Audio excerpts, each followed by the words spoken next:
Las ansias de exploración del ser humano, de llegar donde nadie antes lo ha hecho y de descubrir aquello que permanece oculto entre las brumas de la leyenda, han llevado a grandes hallazgos, pero también a la creación de mitos en cuyo origen hay algo de real. Paititi, El Dorado, Ciudad Z o la mismísima Atlántida son tan solo unos ejemplos de cuantos vamos a abordar a lo largo de esta noche, en compañía de arqueólogos, exploradores y todo el equipo de El Colegio Invisible. Iniciamos viaje. Hola, ¿qué tal? ¿Cómo estáis?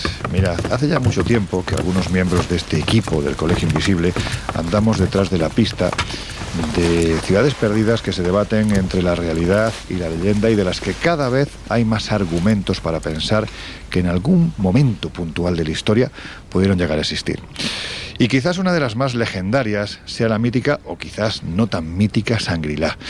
Mirad, dice el fantástico libro El pueblo del secreto que durante muchos siglos ha habido una extraña leyenda en el Oriente. Sugiere que en algún centro oculto, quizás en las tierras altas de Asia Central, existe una colonia de gentes que poseen poderes excepcionales.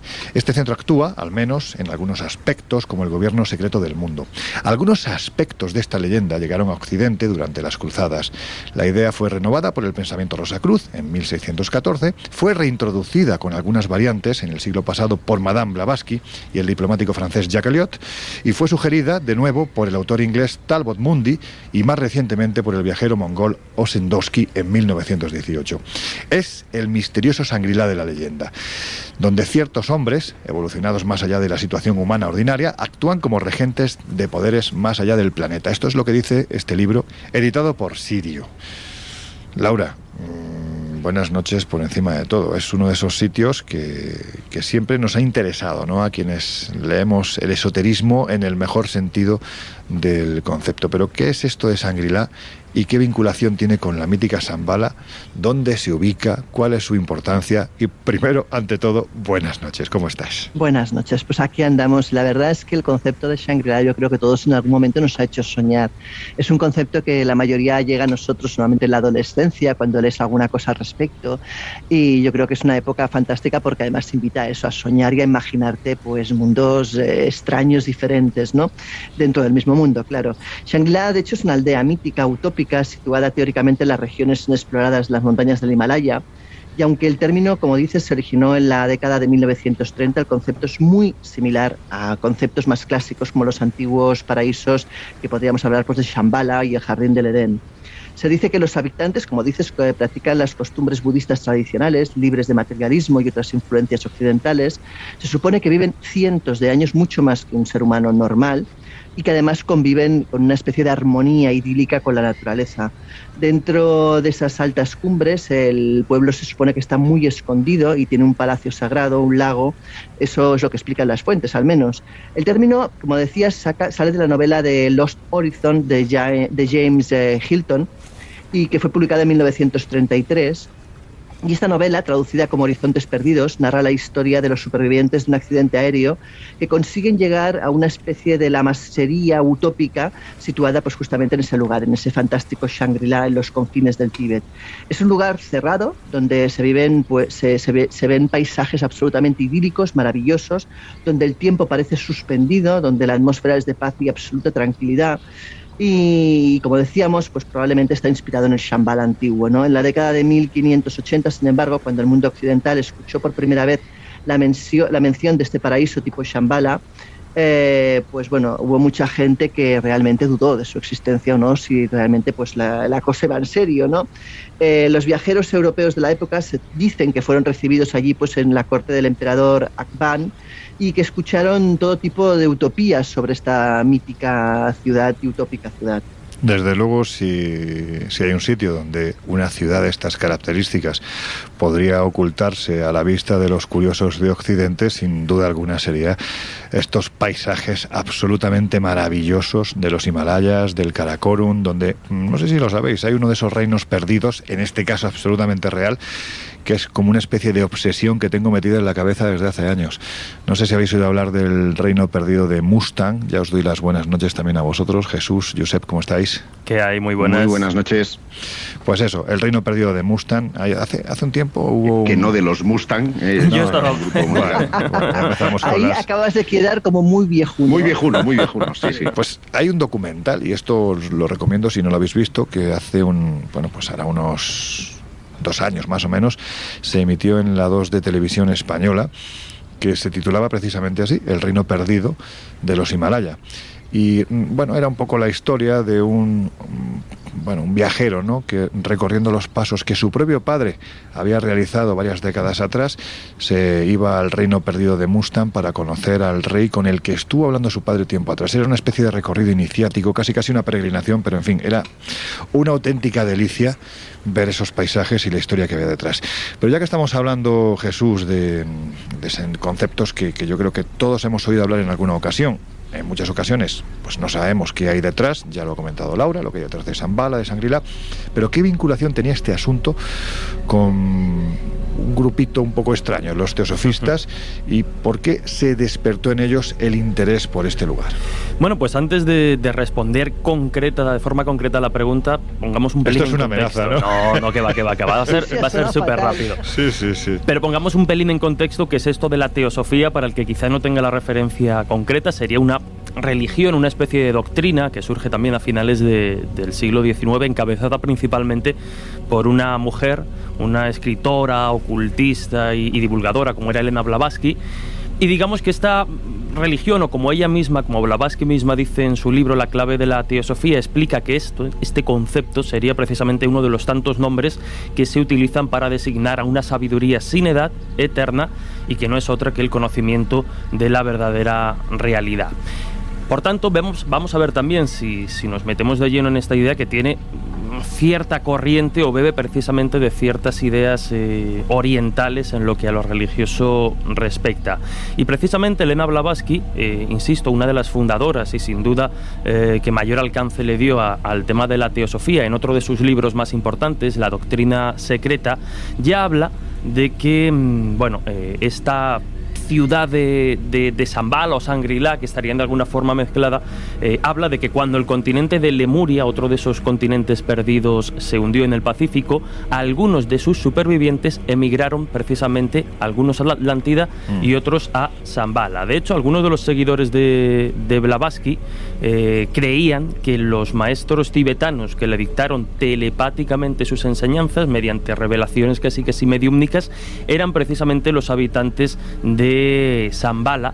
Y aunque ella lo sitúa, o ella pretendía situar esta ciudad, este lugar mágico, en el Himalaya, hay quienes lo sitúan en otros lugares. De hecho, siguiendo un poco con esta relación entre teosofía y Shangri-La, ella hablaba de que la palabra Madhyama, que como tal ahora identificamos con Gandhi, cobra además cierta naturaleza en ese entorno, en ese contexto de Shambhala, en el que los supuestos sabios, pues como a ella le sucedió, telepáticamente le comunicaban a Blavatsky y sus mensajes y su corte de milagros. Es decir, que sería precisamente un adelanto de alguna forma de esa idea. Pero básicamente lo que ellos hacían era relacionar esa ubicación precisa de Shambhala en el Himalaya, a pesar de que, como vamos a ir viendo, hay disputas bastante tensas entre quienes deciden situarla en un lado o en otro. Déjame en todo caso completar lo que ha dicho muy bien Jesús, pero hay también otros eminentes teósofos como Krishnamurti, por ejemplo, o Rudolf Steiner, que además sentaron las bases antes que Allan Kardec del espiritismo, en el sentido de que esas comunicaciones ya se producían a nivel telepático, a nivel psicográfico, a nivel espiritual, en una palabra, y más que una religión yo lo definiría como una filosofía, porque realmente es una forma de vida en la creencia de que unos seres superiores que habitarían en nuestro mundo, en el inframundo, protegiéndose, quién sabe de qué agresión externa, estarían ubicados ya no solamente en Shangri-La, sino en otras 7 ciudades dispersas en todo el mundo.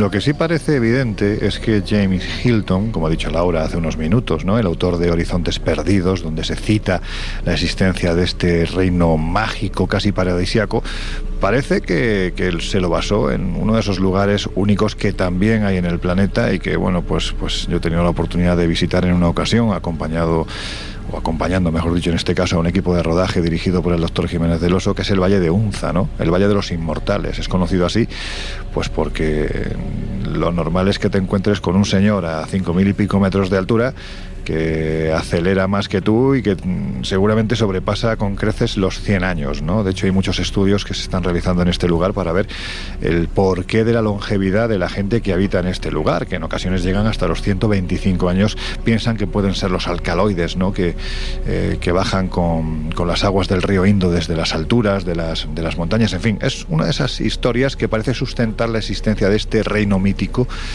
en el que habitaban, por cierto, hay que decirlo, gentes que eran inmortales. Pero, yo sé, por estas tierras también anduvieron otros personajes bastante llamativos, ¿no?, como por ejemplo el artista Nikola Notovich, ¿no? Y se dice que incluso Jesús, no nuestro Jesús, sino su tocayo, el que crucificaron, bueno, pues vino para aprender en esta tierra de maestros, donde, por cierto, se decía que además había una de esas tribus perdidas de Israel, ¿no? Es un tema que siempre me ha fascinado, no en vano tuve el inmenso honor, yo no de estar ahí, por desgracia, pero sí de ser buen amigo de Andreas Faber-Kaiser, que tiene un libro publicado, Jesús vivió y murió en Cachemira, que es donde se asienta precisamente la ubicación de la que tú hablabas.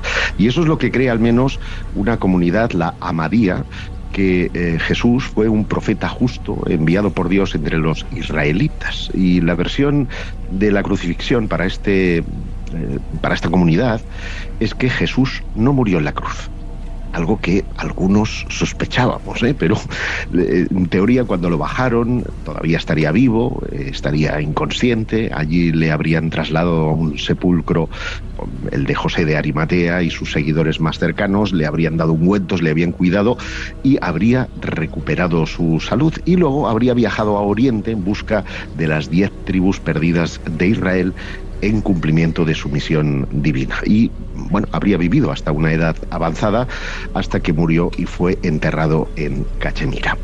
Esta versión fue rescatada por, tú lo decías, Nikolás Notovich, que fue un periodista ruso que viajó a la India en 1887 para hacer estudios arqueológicos y antropológicos. Y se dice, esto no se ha podido demostrar nunca, pero se dice que en realidad era un espía. No nos interesa esa parte, vamos a ir a lo que me parece fundamental, y es que Notovich, remontando el Valle del Indo, camino a Ladakh, hizo un alto en un monasterio que se llama Monasterio Budista de Mulbek. Allí, tomando cerveza y conversando como la haríamos cualquiera de nosotros con los religiosos. Con y consumiendo alguna cosita más, que por allí parece, bueno, que el opio flotaba en el ambiente que no veas. Bueno, pues el caso es que un monje le dijo, mira, el único error que los cristianos han cometido ha sido que, bueno, tras haber adoptado las grandes doctrinas de Buda, se han separado completamente de él al crear para sí mismos un Dalai Lama distinto. Y Notovich comprendió que se estaba refiriendo en realidad al Papa, pero no entendía que aquel monje pudiera considerar simplemente a los cristianos como budistas, ¿no?, con un Dalai Lama distinto, entre comillas.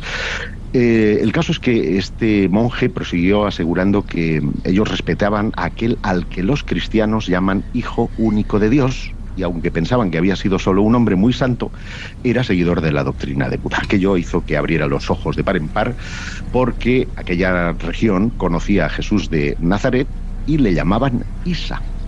El monje le aseguró que existían en Lhasa escritos antiquísimos en los que se hablaba de Jesús, y que en algunos monasterios de Ladakh podía encontrarse copias de estos manuscritos. Lógicamente a Notovich le faltó tiempo para querer ver aquellos documentos, pero no era posible, así que tuvo que proseguir su viaje. Hizo otra parada en otro monasterio, que era el de Lamayuru. Allí preguntó si tenían noticia de la existencia de estos documentos que hablaran de Isa, y la respuesta era siempre que no. No obstante, le dijeron que en Emis, uno de los monasterios más importantes del país, que estaba situado muy cerca de la capital, podía encontrar tal vez alguno. Y una vez que se instaló en Leh, que es la capital, pues fue a visitar este monasterio que hoy está en el Parque Nacional de Emis, y pudo indagar los textos sobre Isa, y el lama le confirmó que en efecto allí habían copias de algunos de estos manuscritos. Pero ya que estaba todo esto muy desorganizado, pues tardaría varios días en encontrarlos. Al final el ruso consiguió, trayendo un despertador como regalo, esto siempre me ha llamado mucho la atención, poder tener acceso a los mismos y comprobar que efectivamente se hablaba de la existencia de este Isa, que correspondía de alguna manera con los pasos de Jesús y que estaría enterrado nada menos que en la región de Cachemira. Lo que parece evidente es que esta zona, que es dicho tal y como lo estamos contando, ¿no?, da la sensación de que tenemos ahí pues una serie de lamaserías en las que se contienen unos documentos milenarios que hablan de la figura de Isha, donde además se ha situado una de las tribus perdidas de Israel, donde además se habla de la existencia de este Shambhala.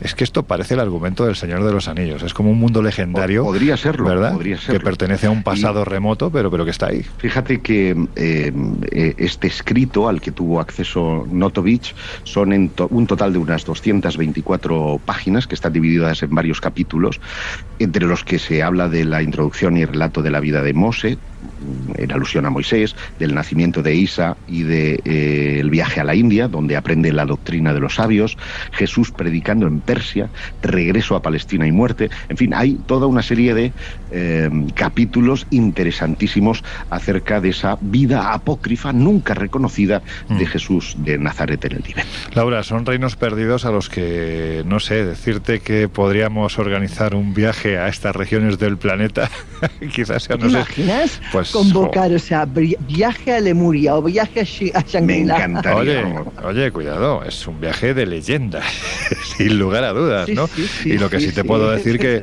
los que hemos tenido la oportunidad de visitar estos lugares es que yo creo que se te quedan en la retina para toda la vida. Es decir, es que yo no he visto paisajes tan brutales como los que te puedes encontrar allí, ¿no? Bueno, pues otra de esas ciudades legendarias de las que a mí particularmente más me gusta, bueno, pues por todas, ¿no?, las derivaciones que posee, sería ni más ni menos que la que lleva Tadeo Jones buscando en 2 o 3 temporadas, ¿no? 3, creo que vaya por la tercera. Bueno, por la primera por lo menos iba en busca de Paititi, ¿no? Y lo que hay detrás de ese concepto del Paititi, que sería la parte real del mito, no es ni más ni menos que el Dorado, la ciudad de oro que buscaron los españoles después de ver a los indígenas muiscas cómo se asperjaban oro cada día en la laguna de Guatavita. Pensemos en el Sipá, que era el líder, ¿no?, de este grupo indígena. Todos los días era colocado en una barca, llegaba uno de sus súbditos con una cañita, le expulsaba oro que le cubría todo el cuerpo, y una vez que realizaba el traslado hasta el centro de la laguna, pues se tiraba al agua y se limpiaba el oro. De hecho, esto provocó que los españoles bajaran el nivel de la laguna hasta en 2,5 metros aproximadamente y sacaran toneladas de oro.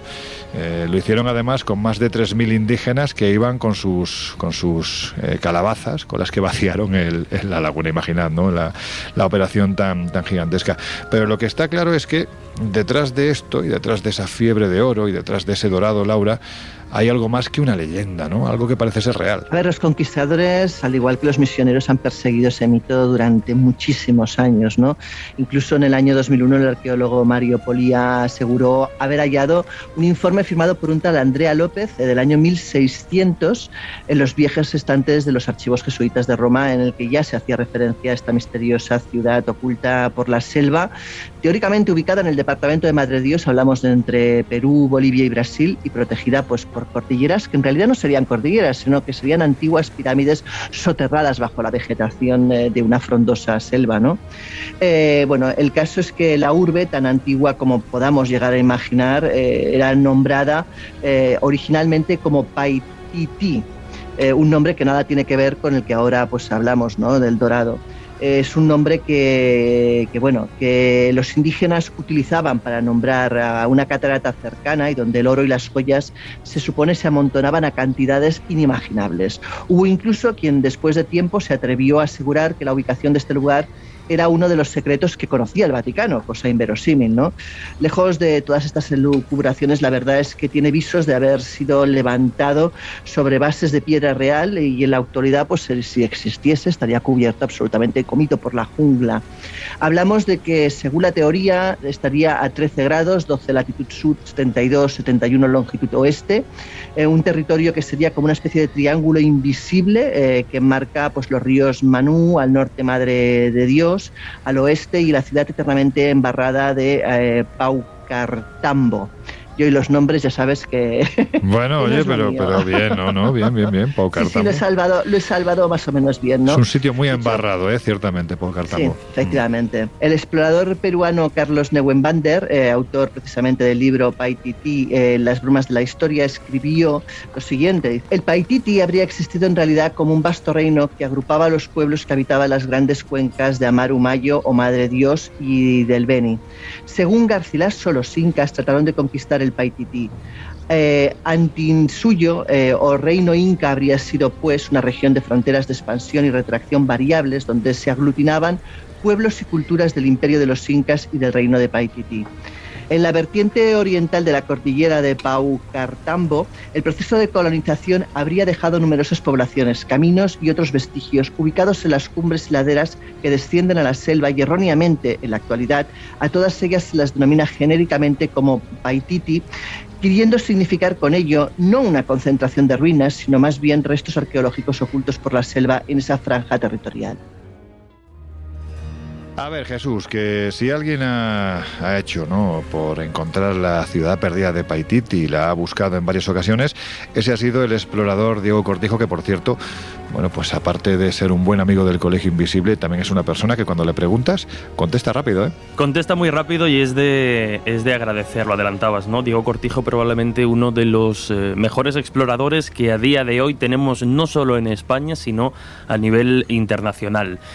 También en la Sociedad Geográfica Española, con uno de los puestos altos en lo que es la institución, autor de libros, de series de televisión, colaborador, y como decías, en cuanto se le pide ayuda y se le reclama, responde rápido. Pero claro, si estamos hablando del Paititi, estamos hablando de ciudades legendarias, o de momento a caballo entre la realidad y la leyenda, es de obligación preguntarle a Diego Cortijo, porque él es uno de los que ha tratado, al igual que tú y tantos otros compañeros, de ver esos resquicios de realidad en lo que aparentemente no son más que leyendas, o así nos lo presentan.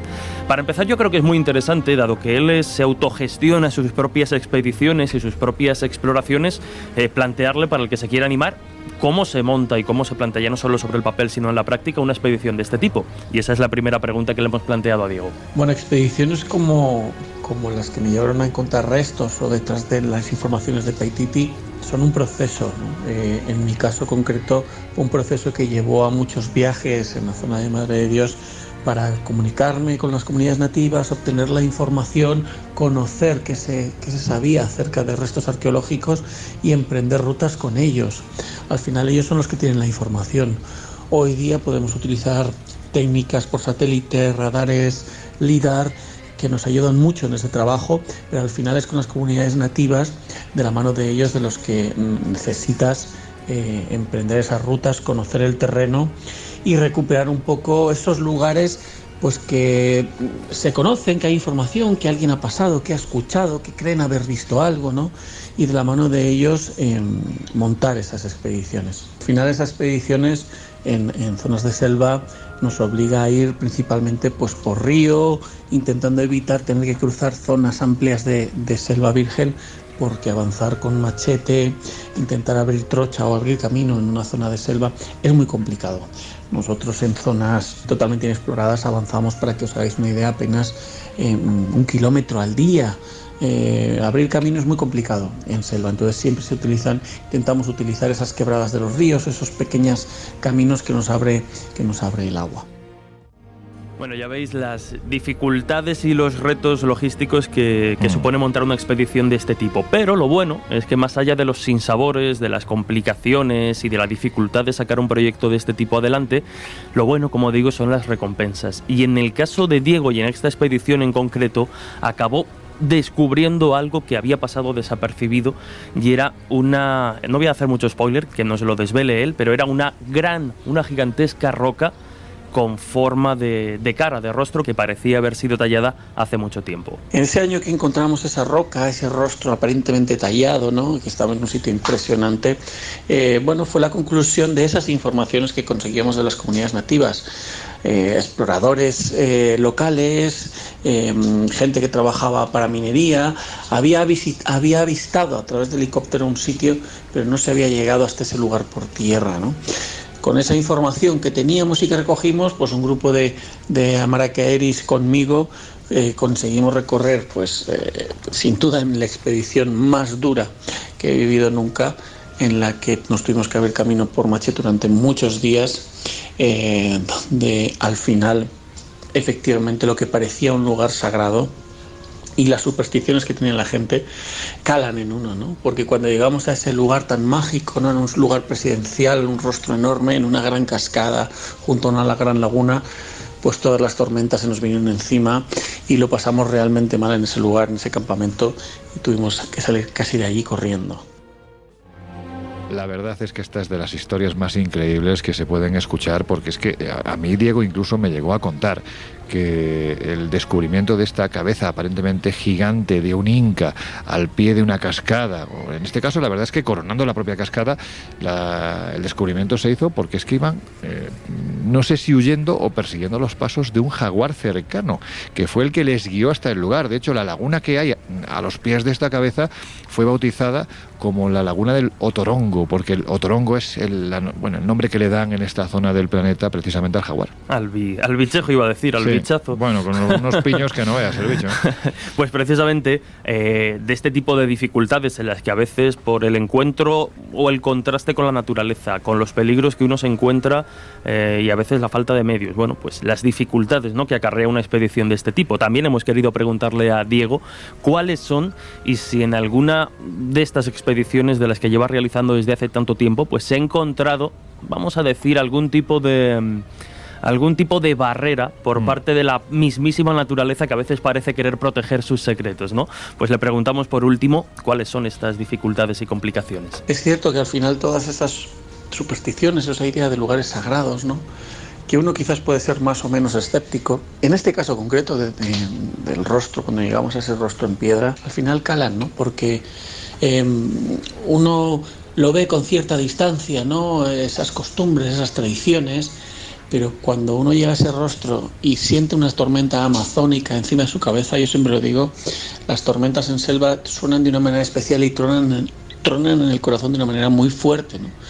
Estuvo 2 días lloviendo, 2 días donde los ríos se desbordaron, donde nuestro campamento fue arrasado, se lo llevó la corriente, y donde me quedé prácticamente sentado en una roca cubierto de agua esperando que el temporal pasara, ¿no? Entonces es cuando te das cuenta que quizás hay algo de verdad en esos lugares y ese miedo te inunda de una manera irracional. Fue una de las cosas que hizo todavía más, no sé si más especial o más auténtica esta aventura, porque ese regreso desde ese rostro se convirtió en una auténtica odisea, deslizándonos entre troncos, bajando por los ríos como buenamente podíamos. Increíble el trabajo que hacen buenos compañeros como Diego Cortijo. Por cierto, si queréis saber más de él, tenéis una página web, creo que es ruteon.com, y también, bueno, pues hace unos años en Movistar, en Cero, pues él hizo una serie que se llamaba La búsqueda de Diego Cortijo, y uno de los capítulos era precisamente la búsqueda de este reino perdido de Paititi, y es increíble ver cómo llega hasta las profundidades de la selva. La selva es muy difícil de caminar, es muy difícil de abrir, y allí, en las zonas profundas, hallaron estructuras aparentemente manufacturadas por un hombre en un tiempo muy remoto. Bueno, pues con esto os dejamos unos minutos con nuestros compañeros de los servicios informativos de Onda Cero Radio. Enseguida volvemos. Ya sabéis, estáis pues el sitio donde mejor se puede estar, en el Colegio Invisible.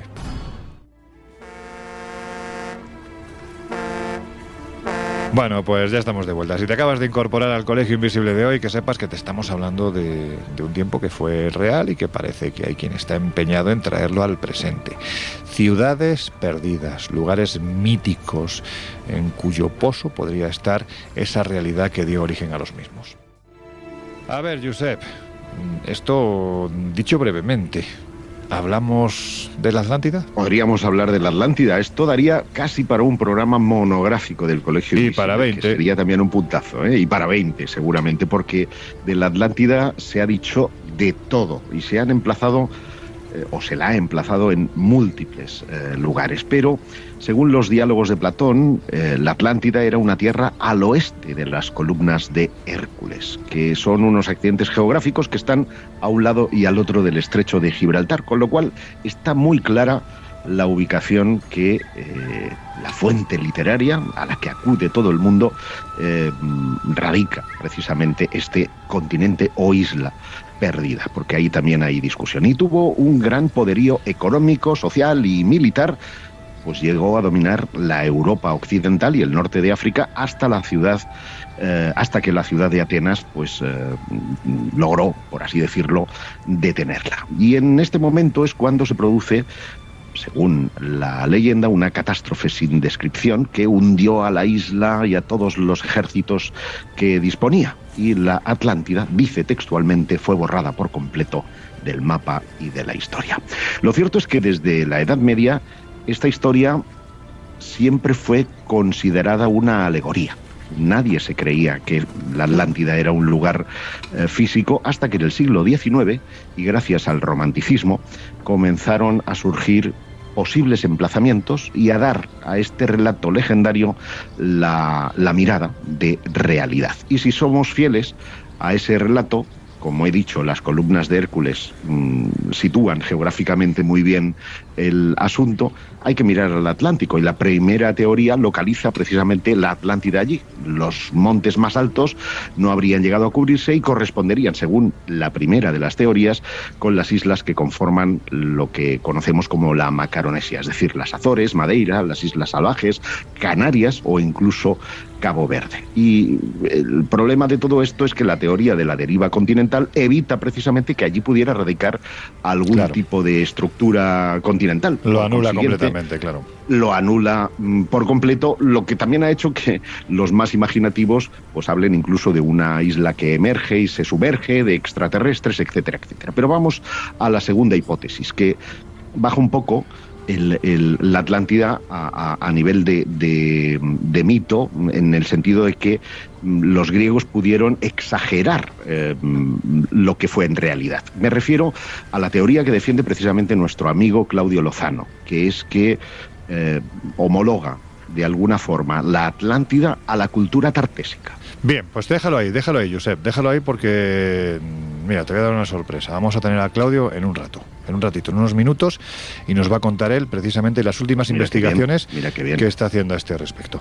Jesús, mira qué bien. ¿Dónde se ha ubicado a lo largo de la historia? Pues en muchos sitios. De alguna forma ya adelantaba Josep que la descripción clásica a la que todos recurrimos de Platón parece ser que nos la situaría, bueno, pues en la zona exterior del estrecho de Gibraltar, es decir, la tendríamos al sur en nuestra península, pero igual a lo largo de los siglos y en épocas más contemporáneas también se ha ido situando la Atlántida prácticamente por todo el planeta. Por ejemplo, en los años posteriores al descubrimiento de Colón y todas las noticias de ese nuevo mundo, pues muchos afirmaron que América, que el continente americano, no era ni más ni menos que precisamente la Atlántida. Incluso lo hicieron con cierta carga política, porque todos los estados del momento querían su parte del pastel de ese continente, entre comillas, recién descubierto, claro. Y todos querían pues vincularlo política y a manera también de sangre, de descendientes, el continente americano a su tierra, ¿no? Pasó en España con los Reyes Católicos y pasó en otros tantos sitios. Pero además de estas ubicaciones, que curiosamente pues se encuentran cercanas hasta cierto punto dentro de lo que es la zona de actuación, digamos, del Océano Atlántico, hay otros que han querido situarla precisamente en el mar Mediterráneo, debido precisamente a la ubicación cercana, de alguna forma, de Egipto, de donde supuestamente pues muchos consideran que deriva esta historia. Y ahí ya nos encontramos, dentro de esos sitios, como digo, en el Mediterráneo, nos encontramos, por ejemplo, las islas de Cerdeña, Malta, Creta, Chipre. ¿Y por qué estas ¿Por qué estas sugerencias? Pues, por ejemplo, en el caso de Creta y estas zonas del Mediterráneo, hay historiadores o hay personas que defienden que la Atlántida no es que fuera un sitio real como tal, o por lo menos tal y como nos ha llegado, sino una especie de recuerdo de otra época, porque lo que haría referencia sería precisamente a la cultura minoica, a la civilización, una de las primeras civilizaciones que dará pie después pues a lo que conocemos como mundo clásico. Pero también, por ejemplo, en la India, por irnos a un sitio más lejano, según los Vedas, en el oeste de la India y al frente de la costa de Gujarat, existió en una ocasión una inmensa y riquísima ciudad que fue construida por el mismísimo dios Krishna y que se convirtió de hecho en su propio rey. ¿Qué pasa? Que esta isla se hundió en el mar. Lo que pasa es que esto por ubicación sería más fácil hablar de Mu, por ejemplo, más que de la Atlántida, ¿no? Justo. De hecho, bueno, pues ya digo, esta Dwarka, un poco como se ha bautizado, muchos han querido interpretarla también con la Atlántida.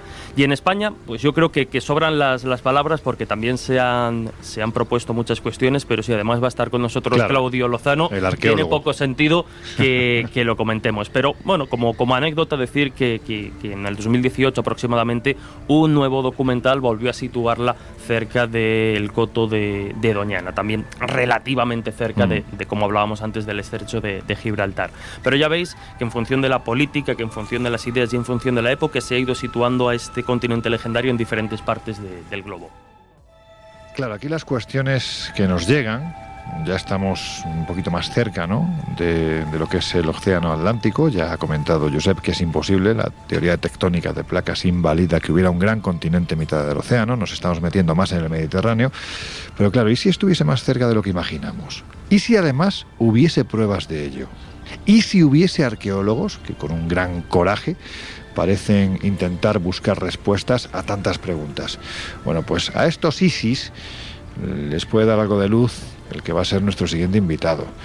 Uno, Laura, de esos lujos que la verdad es que de vez en cuando, pues oye, da gusto darse, ¿verdad? Pues sí, se trata de uno de nuestros invisibles favoritos, el arqueólogo Claudio Lozano. Y hay que decir respecto a él que estudió Historia de Arqueología en la Universidad de Huelva y en la Universidad Internacional de Andalucía, que se formó como buzo profesional en el Centro Técnico de Buceo de Barcelona. Sus trabajos desarrollados durante el año 2001 en la Bermuda Maritime Museum de Bermuda lanzaron su carrera internacional pues a un nivel como el que todos conocemos actualmente. En este tiempo estuvo también bajo la tutela de los doctores Edward Cecil Harris y Clifford Smith, con quienes colaboró en numerosas intervenciones. Bueno, como no puede estarse quieto, como el hombre es bastante, la verdad, movido, al concluir sus estudios de doctorado colaboró como arqueólogo de campo con el doctor Francisco Estrada Belli de la Universidad de Vanderbilt en Tennessee en el proyecto Olmul, excavando pues importantes yacimientos de la civilización maya. Fue uno de los primeros en explorar científicamente un navío de la batalla de Trafalgar y publicar sus resultados a nivel internacional. Fue becado por el FAMS y la National Geographic Society. Ha trabajado de conferenciante habitual en foros científicos y, para que os hagáis una idea, su tesis doctoral la tituló como Aplicación de técnicas sonográficas al estudio del patrimonio sumergido, lo que deja muy claro cuál es su pasión por la arqueología subacuática. A todo esto, además, hay que añadir que lleva muchos años reuniendo pruebas. Yo diría que empeñado en demostrar que detrás del mito de la Atlántida pudo haber una poderosa civilización desconocida que además se asentó ni más ni menos, y esto ya lo hemos comentado en alguna ocasión aquí en el Colegio Invisible, en las costas del sur de España y que desapareció posiblemente a raíz de un megatsunami. Y por si esto fuera poco, hace apenas un mes que ha estrenado en National Geographic el documental Tartessos, la civilización perdida. Claudio, querido amigo, ¿cómo estás? Aparte de liado. Muy buenas, Lorenzo. Pues la verdad que estoy muy bien, estoy emocionado, estoy contento y sobre todo tengo mucha energía para seguir adelante con esta investigación que menciona, que llevo todos estos años, ese desarrollo.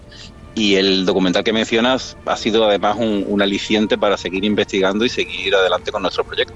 Pues oye, si te parece vamos a hablar de eso, ¿no? Porque entiendo que la experiencia de presentar un documental de este nivel, y además, oye, pues en un canal que está tan asociado a la arqueología, a la historia, a la búsqueda, ha tenido que ser la pena, ¿no?, esta experiencia. Bueno, la experiencia ha sido formidable. Tuve la suerte en su tiempo de ser becario de National Geographic en un proyecto en Guatemala, y desde entonces he desarrollado mi carrera como arqueólogo subacuático. Y cuando se planteó, digamos, ese elenco de documentales que el National Geographic a través de Disney Plus quiere desarrollar, digamos, de nuevas civilizaciones, de nueva temática, tanto española como europea, pues bueno, contaron conmigo para hacer esa presentación. El formato elegido pues es un formato documental donde soy presentador y introduzco a un panel de expertos que son verdaderamente los que llevan el peso del documental, donde se van introduciendo, donde se hacen un set de entrevistas, una serie de preguntas, y ellos explican, en este caso, ese tarteso, ese tránsito de esa civilización mítica y literaria a la realidad arqueológica. Lo habéis titulado Tartesos, la civilización perdida, como hemos comentado, ¿no? Pero ¿realmente Tartesos estaba tan perdida? Bueno, es que es una de las constantes más interesantes del documental. Pensemos que las fuentes de Tartesos, el origen de la búsqueda de Tartesos con Bonsor, Jorge Bonsor y Adolf Schulten, se da en un contexto donde previamente ya se había encontrado por parte de Schillmann Troya. Con lo cual, esa fiebre, esa energía que tenían esos arqueólogos decimonónicos, arqueólogos, pintores, anticuaristas decimonónicos, por buscar civilizaciones perdidas, sigue activa desde el proceso de búsqueda de Troya. Entonces, ¿qué pasa? Que tanto Bonsor como Schulten se nutren de esa energía, de esa búsqueda, de esa pasión por la arqueología sobre ciudades míticas o ciudades perdidas. Y Tartesos aparece en fuentes literarias, es cierto, fuentes literarias grecolatinas, pero no deja de ser un mito, no deja de ser una ciudad nunca encontrada, o un territorio más bien nunca explorado, y estos dos arqueólogos, Jorge Bonsor y Adolf Schulten, se ponen a buscarlo con la misma premisa que Schillmann hizo con Troya. Y esa realidad, ese tránsito de ese mundo literario mítico a la realidad arqueológica es lo que se señala en el documental. Y efectivamente, Tartesos es una civilización perdida, una civilización desconocida que aparece ahora recientemente a la luz de la arqueología. Claro, es que me has leído el pensamiento, como de hecho podemos decir, porque claro, nuestros oyentes no saben que tú y yo tenemos a veces muchas conversaciones y te vas, a pesar de ser un hombre de ciencia, te vas adelantando mi pensamiento. Porque claro, estás hablando de Tartesos, también de Troya. ¿Sería en cierto modo, podemos decir que Tartesos sería nuestra particular Troya? Claro que sí, pero sobre todo tiene una particularidad muy especial, y es que si bien Troya es una civilización plenamente oriental, asentada en el Mediterráneo, lo interesante de Tartesos es que el componente indígena, en unión a ese componente fenicio, da un tipo de civilización que sirve de puente entre el bronce atlántico, entre esa civilización poco estudiada, verdaderamente perdida, verdaderamente desconocida del megalitismo atlántico, con el puente a las civilizaciones del Mediterráneo oriental, con lo cual es una civilización única y probablemente la primera civilización de Occidente. Esto, bueno, pues dicho de esta forma, hace que a gente como a mí, a ti seguramente ya estás acostumbrado, se nos pongan los pelos de punta, ¿no? Porque estamos hablando de algo muy, muy importante, dicho por alguien muy importante. Comentabas hace unos minutos, ¿no?, que no hay especialmente mucha documentación historiográfica. Hay que decir que sí, aquí nos movemos más en el marco de la leyenda, pero si habláramos de evidencias físicas de la cultura tartésica, ¿las hay realmente con contundencia de su existencia y de su desarrollo aparentemente brutal? Sin duda. De hecho, en Huelva tenemos la necrópolis principesca más importante de la civilización, lo tenemos en el Cabezo de la Joya, y es que además recientemente, en pleno centro, en pleno casco urbano de la ciudad de Huelva, ha aparecido el puerto tartésico con una estratigrafía que llega hasta el siglo VIII.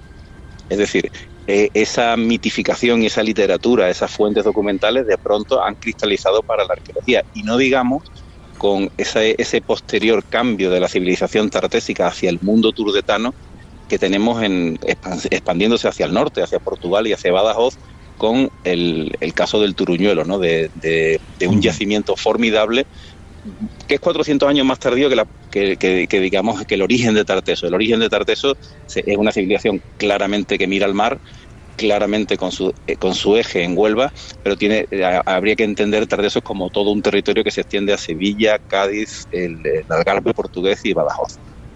Y entiendo, Claudio, que un hallazgo de estas características, ese puerto, vamos, no hablo ya para una ciudad, para una provincia o para una autonomía como Andalucía, es que es un descubrimiento que debería de tener, no sé si más eco, no sé si decirlo de esta forma, más allá de lo que podemos contar nosotros en el Colegio Invisible o de lo que tú estás contando con National Geographic. Es un descubrimiento posiblemente de lo más importante, ¿no?, que se ha realizado en los últimos, no sé si decir años, décadas o siglos.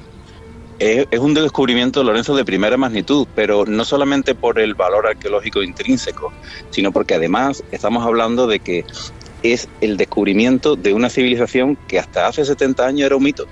Y se sabía de manera fragmentaria, ¿no? Si leemos las publicaciones realizadas por arqueólogos de diferentes congresos, teníamos muchos indicios, teníamos yacimientos, teníamos claramente que había ya una línea de cultura material de esa arqueología de Tartesos, que era ya una realidad, pero claro, cuando encuentras una estructura como es un puerto, cuando tienes una necrópolis completa en el casco urbano de Huelva, esa mitificación, eso cristaliza en una realidad para la arqueología. Y eso es lo que se ha encontrado, eso es lo que tenemos delante. Evidentemente, los gestores del patrimonio tienen que estar a la altura de las circunstancias para tener la talla, tanto moral como intelectual, de gestionar eso correctamente. Pues esperemos que sea así y que estén a la altura, porque de hecho el descubrimiento así lo merece. Sabiendo ya que tenemos datos historiográficos también dentro del marco de la leyenda, que nosotros siempre decimos, ¿no?, que si te pones a escarbar en la leyenda acabas descubriendo posiblemente, aunque sea una pequeña porción, de aquello que fue real y que dio origen a la misma. Pero según vuestras pesquisas, yendo a esta civilización que existió, ¿cómo pudo desaparecer? Bien, pues nosotros previamente, antes de que se produjera el hallazgo del puerto y con yacimientos ya urbanos en el casco urbano de Huelva, se pudo constatar que había una serie de tsunamis, eventos de alta energía, que habían afectado directamente a esa civilización. Es decir, el hecho de que hubiese un yacimiento en el casco urbano de Huelva muy pegado al mar, digamos un yacimiento portuario, encontramos estratos claros de que había habido un tsunami que había basculado los muros, había movido los muros y había creado toda una estratigrafía de cubrición de sedimento que venía del mar adentro. Eso parecía un mito, eso parecía una cosa rara, parecía una cosa que la ciencia no había podido evaluar hasta recientemente. En Huelva hemos tenido la oportunidad, mi grupo de investigación, al cual pertenezco, mis compañeros, hemos trabajado y se han hecho una serie de sondeos que testifican todos los tsunamis históricos que ha habido en Huelva. Y la verdad que coinciden perfectamente con el fin o con el colapso de Tartesos en este caso. Coincide además con mucha precisión y es corroborado por los arqueólogos que actualmente están trabajando en esos yacimientos urbanos, que hay un estrato de tsunami que cubre el yacimiento. Por lo tanto, si recapitulamos, tenemos un yacimiento que ya es físico, que se sale del marco de la leyenda, tenemos un tsunami o un megatsunami, en este caso capaz, no sé si de destruir una civilización en un día y en una noche. ¿Podría ser Tartesos la base real que dio origen al mito atlante o es imposible dada la distancia principalmente cronológica, ¿no?, que establece Platón con lo que sería la cultura tartésica? Yo creo que la apuesta es un poquito más alta. Es decir, hay un tsunami que destruye esa civilización y que bien puede, por cronología, inspirar el relato de Platón, pero no olvidemos que hay algo importante en todo esto. No solamente el hecho de que hubiese ese evento de alta energía que afectara a la cultura tartésica, que inspirase el relato de Platón por cronología, pero lo importante y hacia donde debemos mirar es que esa cultura tartésica se compone de dos elementos. Un elemento fenicio y un elemento indígena. Ese elemento indígena, previamente al desarrollo de la cultura tartésica y previamente a la llegada de los fenicios, tuvo su desarrollo en las costas de Huelva. Y testimonialmente, por la ciencia, sabemos que esa civilización previa a los tartesos también sufrió el efecto de los tsunamis. Con lo cual, creo que esa civilización que vivía en la ensenada de Huelva, previa a los tartesos, que ocupaba un territorio actualmente cubierto por el mar, que fue esa civilización indígena, que luego se encontraron posteriormente los fenicios, que ya vivían aquí, esos indígenas, esa gente creo que fue esa civilización la que dio el origen al mito de las Nápoles. Es importante un elemento que es la ciencia, es un consenso. Y los científicos nos hemos dado como consenso aquellos elementos que formarían la civilización. que podría ser perfectamente una economía para la guerra, una economía con excedente, el hecho de que hubiera una escritura, el hecho de que tuviera una arquitectura monumental, el hecho de que hubiese cultos complejos que derivaran en una religión. Es decir, hay un consenso sobre lo que actualmente pudiera ser civilización. ¿Qué sucede? Sucede que ese paradigma, ese conjunto de ideas que nos dimos en el 19 sobre lo que es civilización, de pronto se va resquebrajando. ¿Y dónde se va resquebrajando? Ahí lo tienes en Caral. ¿Quién diría a día de hoy que una civilización como Caral no es una civilización? Sin duda ninguna. O lo tenemos en Gobekli Tepe. ¿Quién diría que esa construcción, en teoría, realizada por cazadores-recolectores, no constituye la obra de arte de una civilización? Quizá el término civilización o quizá el consenso de civilización está en constante renovación, en constante actualización. ¿Qué sucede? Sucede que actualmente lo que tenemos debajo del mar en Huelva muy probablemente se ascriba a ese tipo de culturas que quizás no tengan todos los elementos que nos dimos para considerar lo que es civilización, pero que en realidad sí lo es. Entonces, eso es lo necesario para entender que hay culturas en el mundo que constituyeron una civilización, que conocemos poco de ella, que tuvieron una expansión que todavía no somos capaces de definir, que sí constituyen una civilización y que claramente son civilizaciones perdidas y míticas. Claro, en este caso estaríamos hablando de una civilización, como decías anteriormente, precisamente, valga la redundancia, anterior a Tartessos y de la que parece que poquito sabemos, pero bueno, cada vez vamos conociendo más gracias a la labor de arqueólogos como tú. Pero ya que estábamos hablando de la Atlántida, yo sé que tú, además, en fin, como te he oído tantas veces, en ponencias y en entrevistas para medios de comunicación, siempre recuerdas a pioneros como Jorge Bonsor. ¿Tan importante fue su papel en toda esta historia? Jorge Bonsor para mí es una figura clave, porque él personalmente se entrega a la búsqueda de una civilización, se entrega al desarrollo de su búsqueda, haciendo realmente una arqueología científica.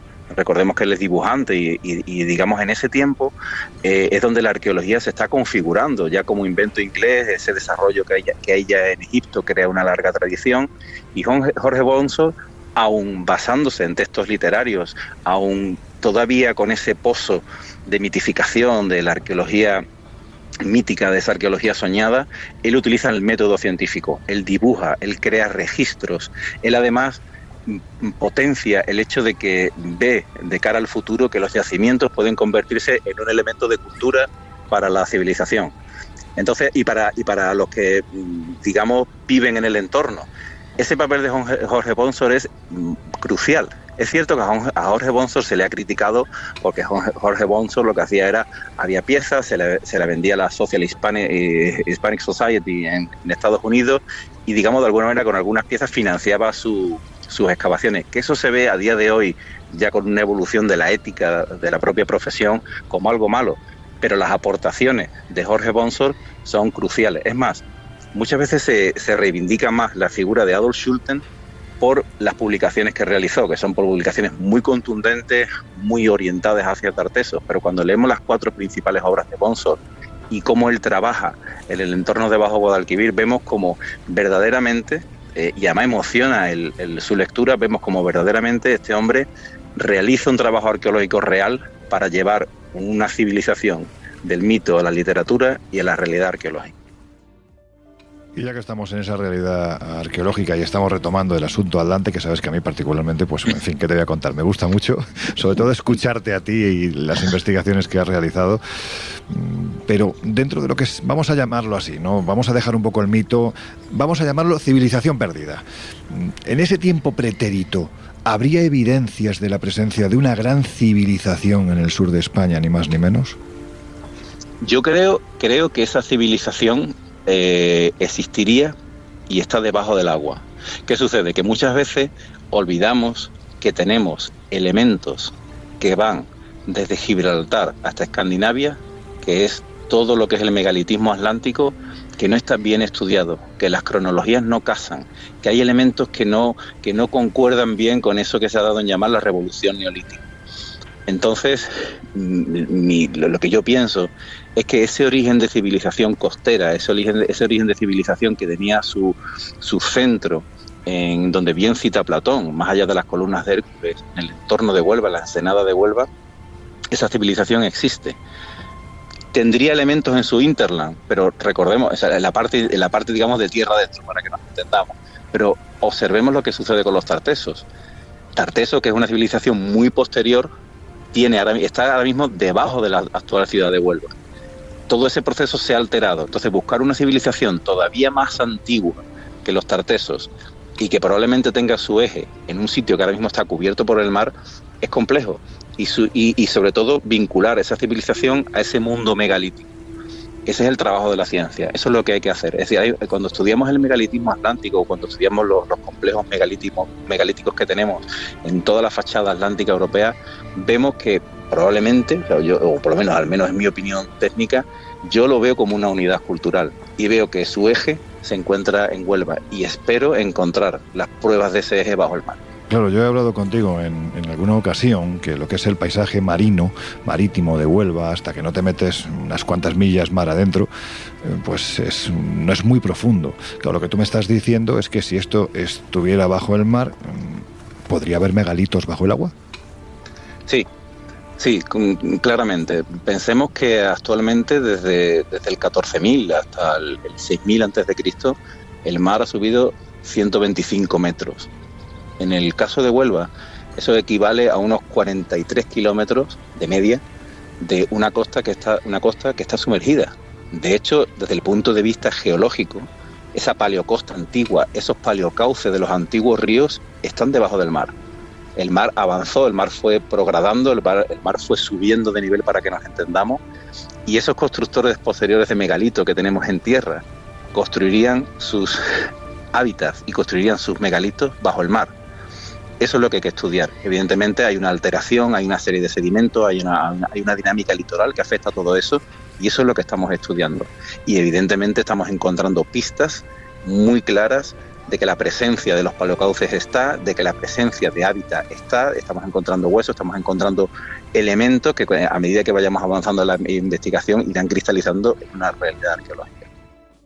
Yo te he oído que hay lugares en Huelva, concretamente en eso que denomináis la franja pirítica de Huelva, concretamente, ya que nos vamos acercando, en un cerro llamado Cabezo del Juré, donde hay una serie de...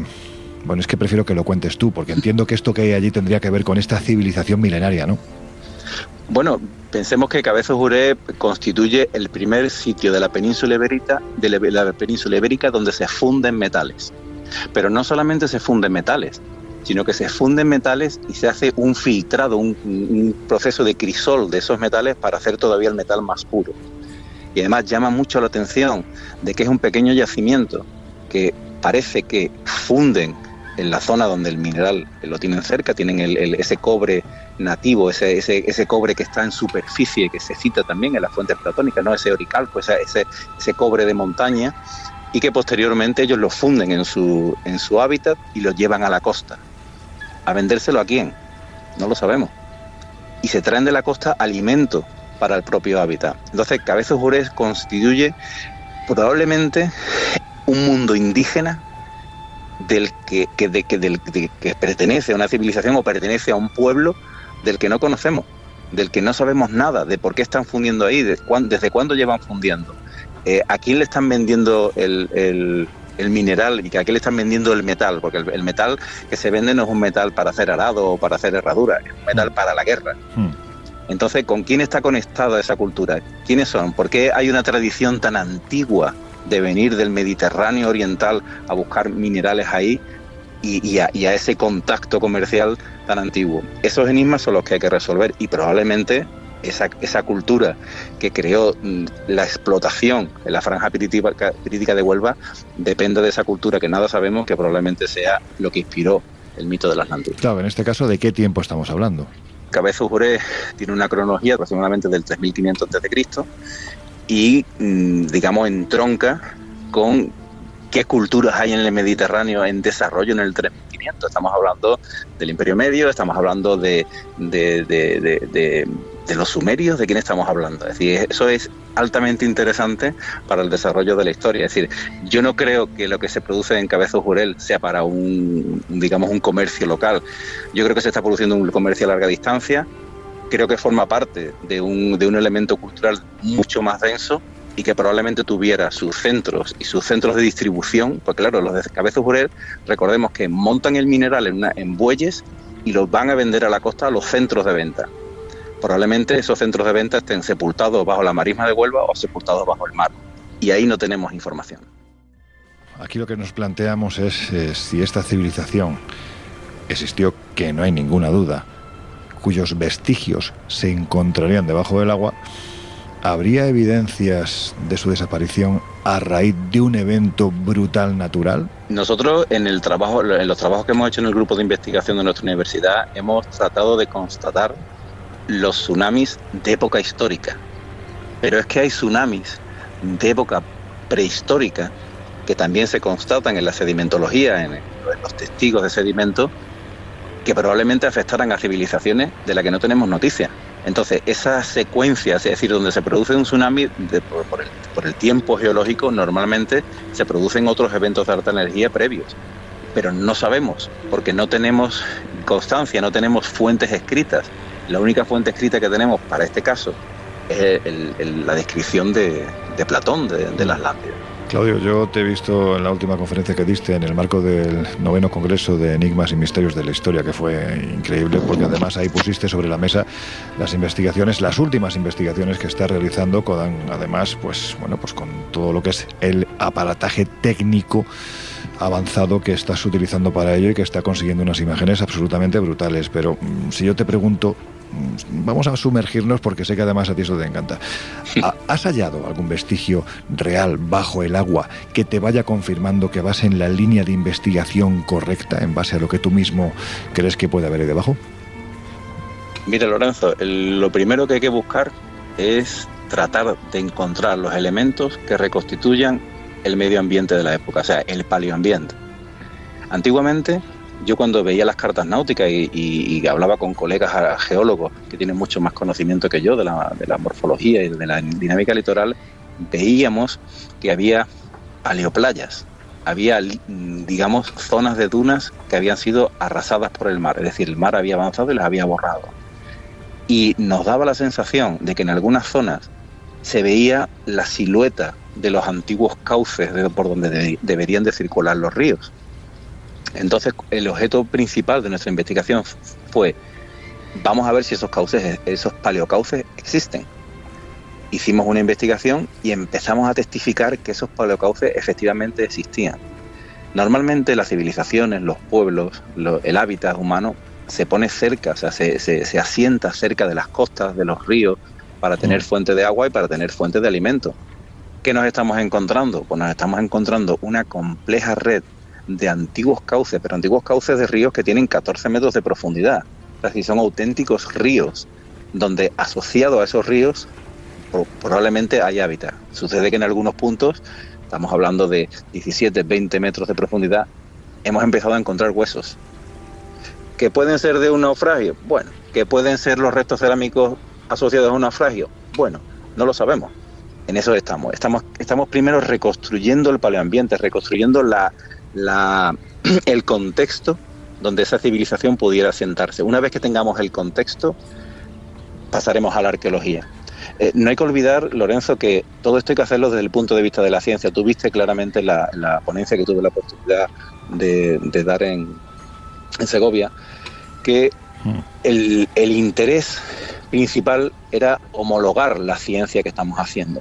Es decir, si yo planteo un protocolo, si yo planteo una metodología, si yo planteo el desarrollo de técnicas mediante un instrumental, yo tengo que contar con el consenso científico y tengo que presentar mis resultados en el foro científico y tener la validación de los pares. Eso es imprescindible. Es decir, yo no hago una arqueología de parece que hay cosas. Claro. Yo hago una arqueología de que hay cosas. Yo hace unos años, hace 10 o 15 años, cuando empecé con todo esto, la presencia de unos antiguos cauces, pues parecía una cosa que pudiera ser, ya está constatada. La presencia de un paleoambiente donde pudieran asentarse los hombres hace 14, 15 mil años, pudiera ser, ya es una realidad. Entonces la configuración de ese contexto ya la tenemos. A medida que vayamos avanzando, a medida que vayamos viendo qué hay en el entorno de esos paleocauces y en el fondo de esos cauces, yo no tengo ninguna duda que aparecerán restos megalíticos, que aparecerán restos de embarcaciones y que aparecerán restos de asentamientos. Y como yo siempre digo, pues vas a ser la persona que va a dar consistencia histórica a un mito del que se lleva hablando desde hace cientos o miles de años. Tú bien sabes que la realidad nuestra, la del periodista, no tiene nada que ver con la del arqueólogo. Nosotros queremos siempre la rapidez de la información y además si hay una exclusiva detrás, ya para qué te voy a contar. Pero, Claudia, estamos hablando de una civilización que, bueno, en fin, milenaria, capaz de procesar el cobre en un tiempo en el que aparentemente nadie o casi nadie lo hacía, muy avanzada para su tiempo, que quizás pudo sucumbir a raíz de un evento natural de los muchos, ¿no?, que se han registrado a lo largo de los siglos en esta zona del planeta, del sur de España. Pero claro, la pregunta que te voy a hacer es esa pregunta que sé que no me puedes contestar, pero si yo le dijera a Claudio, no el arqueólogo, sino la persona que lleva apasionada con este asunto desde hace ya, yo creo que décadas, si te pregunto que quiénes eran... Lorenzo, yo no puedo mentir en esto y... Yo creo que la civilización sumergida en la Ensenada de Huelva es la civilización que dio origen al mito de la Atlántida. Yo creo que son los atlantes. Creo que es una civilización que claramente dio origen a todo ese desarrollo que hizo Platón y todo lo que vino después. Que no sea tan monumental, que no sea tan mística como la literatura posterior le ha otorgado, por supuesto, pero lo que hay en la Ensenada de Huelva creo que encierra uno de los grandes mitos de la humanidad, en este caso el mito de la Atlántida. Fíjate que decía otro de los grandes apasionados con este asunto desde el punto de vista de la literatura y de la investigación también histórica, no tanto arqueológica. Manuel Pimentel decía que cuando se habla de la Atlántida parece que se está haciendo referencia a algo que es propio de locos o de poetas, y añadía, y yo no quiero dejar de pensar, no sé si por loco o por poeta, que en el sur de España pudo haber una gran civilización en un tiempo milenario de la que apenas nada sabemos, pero que estuvo ahí y que posiblemente dio origen al mito atlante, con lo que ello comportaría, y es que nosotros, fíjate, esto suena muy romántico, pero seríamos descendientes de aquella civilización. Claudio, para terminar, háblanos de tus presentes y yo creo que ya inmediatas investigaciones, porque estoy convencido de que lo que decía al principio cuando te he presentado, que no te estás quieto.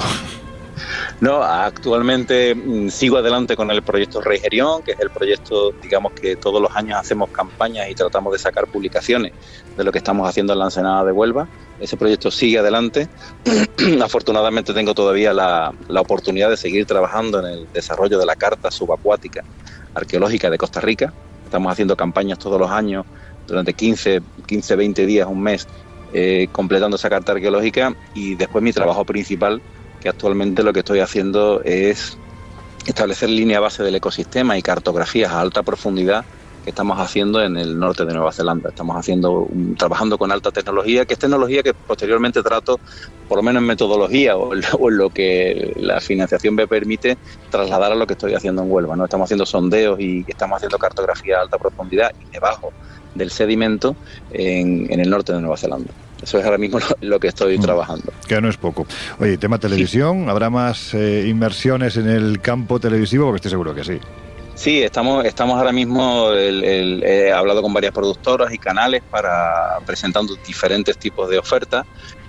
Ahí seguimos, digamos, lo bueno que tiene el desarrollo del proyecto Rey Gerión es que me permite una logística que a la hora de abordar, pues, barcos de la Segunda Guerra Mundial, naufragios de todas las épocas, filmarlos con calidad, localizarlos con sistemas de teledetección, eso abre una posibilidad muy grande para el desarrollo de productos televisivos hechos con solvencia, hechos con ciencia, por supuesto, y sobre todo hacerlo divertido y para llevarlo a la gente para que se divierta y conozca su historia, ¿no? Ahí estamos, tenemos varios proyectos presentados y espero que cristalicen en los próximos años, sí. Pues estaremos atentos. De momento ya lo saben nuestros oyentes que en National Geographic pueden encontrar ese fantástico documental Tartessos, la civilización perdida, presentado, estoy seguro que, en fin, no sé si puedo decir guionizado, casi dirigido. Con colaboración. Con todos sus aparatos ahí de mi querido Claudio Lozano, al que le doy la enhorabuena por este fantástico reportaje. Es una auténtica pasada, de verdad. Merece la pena que le echéis un vistazo porque es una auténtica pasada ver cómo un arqueólogo de nivel y prestigio internacional profundiza, en este caso se sumerge en una historia que parecía más propia de quienes, disfrutamos con las leyendas, para darle esa consistencia física que es fundamental y que hace que una ciencia tan maravillosa como es la historia siga avanzando. Y los que nos acercamos de una forma neófita a esta disciplina sigamos disfrutando no solo de la historia, sino del fantástico trabajo que hace gente como Claudio Lozano, al que le damos la enhorabuena y, por supuesto, al que le damos las gracias, no solo por estar con nosotros aquí esta noche, sino también por hacer lo que haces, amigo, porque gracias a ti el mundo este grande, esta cosa que está flotando en mitad del universo, es un poquito mejor. Muchísimas gracias, Lorenzo, y lo más importante es seguir soñando, seguir creyendo y seguir trabajando, porque la verdad que la pasión que nos lleva al conocimiento, que nos lleva a la arqueología y que nos lleva a buscar, eso no lo debemos abandonar nunca. Muchísimas gracias, Lorenzo, por tus palabras y muchísimas gracias por invitarme a tu programa. Bueno, chicos, que estamos afrontando ya los minutos finales del Colegio Invisible de hoy, y yo creo que la pregunta evidente para que podáis reflexionar como solo vosotros y tú, Laura, sabéis hacer. Bueno, estamos hablando en estos casos de mito, de realidad. Nos queda mucho por encontrar. ¿Qué pensáis? Bueno, esto es como todo, ¿no? Cuando el río suena, agua lleva. Es decir, yo creo que probablemente en los orígenes de todo este mito, de toda esta leyenda, haya versos o haya pozos de una realidad. Igual no es exactamente como queremos verla, pero sí que es posible que hubiera algo que en su momento pues nos llevara a este mito de la Atlántida y a otros muchos mitos de ciudades desaparecidas. En cualquier caso, bueno, el tiempo y gente pues como Claudio nos dirá si eso es cierto o simplemente es ciencia ficción. Cómo mola además que Laura rehace los dichos populares. Cuando el ría, claro, también es verdad que la ría a veces también suena. He dicho cuando el río, no he dicho la ría. Venga, el siguiente, pues, ¿quién habla? Voy a tomar la vez para decir que yo sí creo en que existieron gran parte de esos lugares legendarios que posiblemente el paso de la historia ha transformado en mitos, ha exagerado sus virtudes y probablemente desaparecido sus defectos. Pero hacer arqueología de historias legendarias es algo maravilloso, porque nos pone en el reencuentro con nuestro subconsciente y con nuestros sueños más profundos. Nos hace volver a ser niños, y aunque no sean verdad, ojalá no fueran, para seguir estimulando nuestra imaginación. Me ha gustado mucho el concepto, Josep, de arqueología del mito o arqueología de la leyenda. Yo creo que de verdad, y aquí en este tipo de programas solemos estar muy de acuerdo, lo comparto, ¿no? Desde luego. Es verdad que luego a lo mejor el pozo de realidad o de esencia de muchas de estas historias o muchos de estos mitos efectivamente no es lo que nos ha llegado y lo que hemos ido modificando y magnificando a lo largo de los siglos, pero sí que es cierto, y ahí lo demuestra de alguna forma Cortijo, ahí lo demuestra Claudio, que hemos escuchado a dos grandes exploradores, que al final, detrás de esas grandes historias siempre hay alguna enseñanza y desde luego siempre hay algún pozo de realidad. Luego, otra cosa es, pues eso, ¿no? Las deformaciones que hagamos de ciertas historias y las elucubraciones que precisamente esos vacíos de información y de datos permiten hacer a otros muchos. Pero como tema a investigar, a estudiar y del que intentar saber más, vamos, desde luego.